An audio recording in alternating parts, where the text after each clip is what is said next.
안녕하세요. 2025년 11월 5일 티움바이오 딥다이브 시작하겠습니다. 여러분이 보내주신 자료들 덕분에 아주 시의적절하게 준비했네요. 바로 내일부터 중요한 이벤트가 있죠. 자료들 보니까 핵심은 딱 두 가지로 보이더라고요. 단기적으로 확 주목받는 면역 항암제 TU218.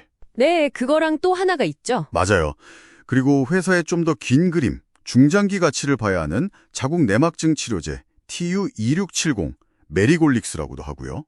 그래서 이번 딥다이브 미션은 이겁니다. 코앞에 닥친 미국 면역항암학회 SITC 발표, 이게 대체 어떤 의미인지, 그리고 이걸 넘어서 회사의 진짜 장기적인 가치는 어디에 있을지 핵심만 빠르게 짚어보는 거죠. 자, 그럼 바로 시작해볼까요? 네, 좋습니다. 특히 그 TU218 SITC 발표는요, 이게 결과에 따라서 단기 주가가 정말 크게 움직일 수 있어요. 소위 말하는 바이너리 이벤트 성격이 아주 강합니다. 정말 딱 갈림길에 서는 그런 거군요. 그렇죠.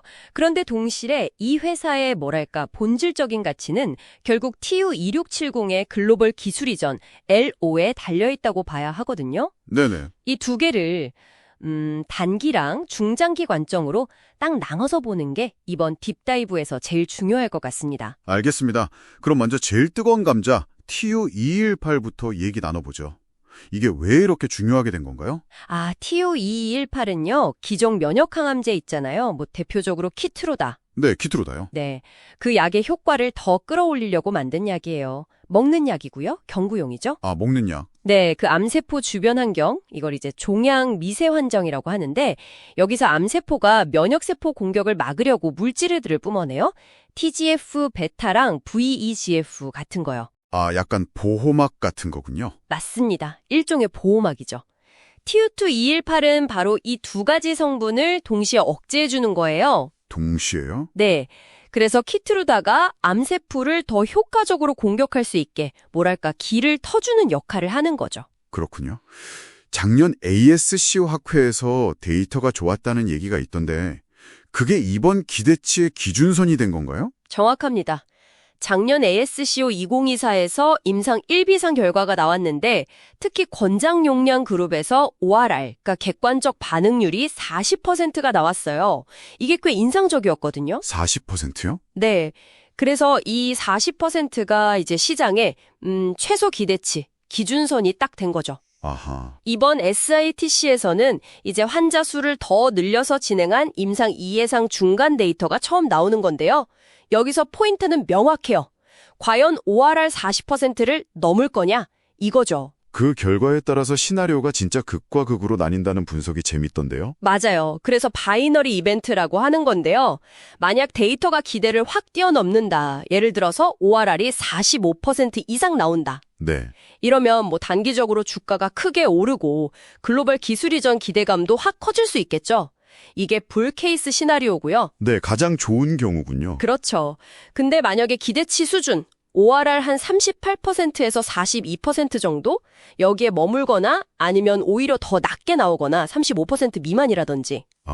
혹은 예상 못한 안전성 문제가 딱 터진다. 이러면 이제 그동안 기대감으로 올랐던 주가가 뉴스에 파는 현상으로 급락할 위험이 아주 큽니다. 이게 베이스나 베어 케이스죠. 그렇군요. 특히 자료들을 보면 베이스 케이스, 그러니까 기대치에 부합하는 정도의 결과가 나올 확률이 높다고 분석하고 있더라고요. 이게 참 단기 투자자랑 장기 투자자 시각이 확 갈릴 수 있는 부분이에요. 그러면 SITC 결과가 만약 좀 실망스럽게 나오면 그걸로 그냥 끝인 건가요? 자료들 보면 결국엔 TU2670이 더 중요하다 이런 얘기가 많던데요. 네, 맞아요. 그 지점이 중요합니다. SITC 결과가 물론 단기 주가에는 큰 영향을 주겠지만 티움바이오의 중장기적인 기업 가치는 결국 자궁내막증 치료제 TU2670에 달려있다고 보는 게 합리적이에요. 단거리 경주 결과랑 마라톤 완주 가능성은 다르다. 이런 느낌이네요. 정확히 그런 비유가 맞을 것 같습니다. TU2670은 먹는 약, 경구용 GnRH 기량제인데요. 기존에는 주사제가 많았거든요. 네, 불편했죠? 그렇죠. 이건 먹는 약이라 편의성이 훨씬 좋고 또 골밀도 감소 같은 부작용 우려도 적어서 베스트 인 클래스, 계열 내 최고 신약이 될 가능성이 있다고 보고 있어요. 이미 유럽 임상 2A 이상에서 효과도 보여줬고요. 중국에는 이미 기술이 전하지 않았나요? 1.7억 달러 규모로요. 근데 왜 시장은 계속 더 큰 걸 기다리는 거죠? 아, 좋은 질문인데요. 중국 기술 이전도 물론 성과죠. 근데 자국 내막증 치료제 시장의 진짜 핵심은 규모가 훨씬 큰 미국이랑 유럽이거든요. 아, 시장 크기 자체가 다르군요. 네, 훨씬 크죠. 그래서 시장은 이 북미 유럽 지역에 대한 정말 대규모 글로벌 LOD 계약을 간절히 기다리는 상황이고 회사도 이걸 2026년 안에는 성사시키겠다는 목표를 가지고 있는 걸로 보입니다. 이게 2026년 실적하고 바로 연결된다고요? 그렇습니다. 이 LOA가 성공하면 정말 막대한 계약금, 업프런트라고 하죠. 이게 들어오면서 회사가 바로 흑자로 전환하고 재무적으로도 안정을 찾게 되는 거죠. 이게 불케이스 실적이고요. 반대는요? 반대로 LOA가 계속 늦어진다. 그러면 이제 R&D 비용은 계속 나가는데 돈은 안 들어오니까 대규모 유상증자 같은 자금 조달 리스크가 커지고 당연히 주가에도 부담이 될 수밖에 없겠죠. 이게 베이스 케이스 시나리오입니다. 자, 그럼 이 모든 정보들을 한번 싹 종합해보면 우리가 뭘 핵심으로 딱 기억해야 할까요? 네, 결론은 이거 같습니다. 이번 주 SITC에서 나올 TU2218 결과는 단기적인 주가 변동성에 정말 큰 영향을 줄 이벤트다. 그렇죠. 하지만 이 회사의 2026년 이후의 실질적인 가치 그리고 뭐랄까 지속 가능성은 결국 TU670의 글로벌 LOA 성공 여부에 달려있다. 이겁니다. 단기 이벤트와 장기 펀더멘털을 구분하자. 맞습니다.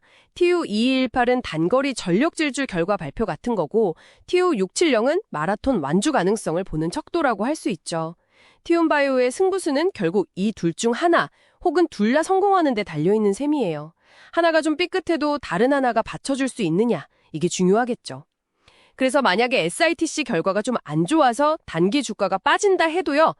베어 케이스, TU670의 LOA 가능성이 여전히 살아있다고 판단되면 중장기적으로는 또 다른 해석이 가능할 수 있다는 점을 기억해야 합니다. 네, 오늘 티움바이오 딥다이브 정말 단기적인 이벤트의 폭발력과 중장기 파이프라인의 본질적 가치 이 두 가지 축을 잘 살펴본 것 같습니다.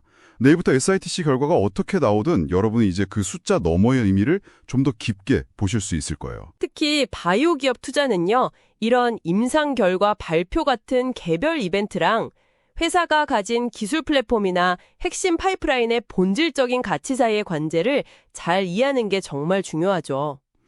오늘 딥다이브가 여러분의 정보 탐색 여정에 도움이 되었기를 바랍니다. 마지막으로 다 같이 한번 생각해 볼 질문 하나 던져드릴게요. 만약 TU2218 데이터가 기대에 못 미쳤는데 거의 동시에 TU670의 대규모 글로벌 LO가 임박했다는 아주 강력한 신호가 나온다면 시장은 이 서로 다른 방향의 정보를 어떻게 받아들이고 가치를 매길까요? 다음에 더 흥미로운 딥다이브로 돌아오겠습니다.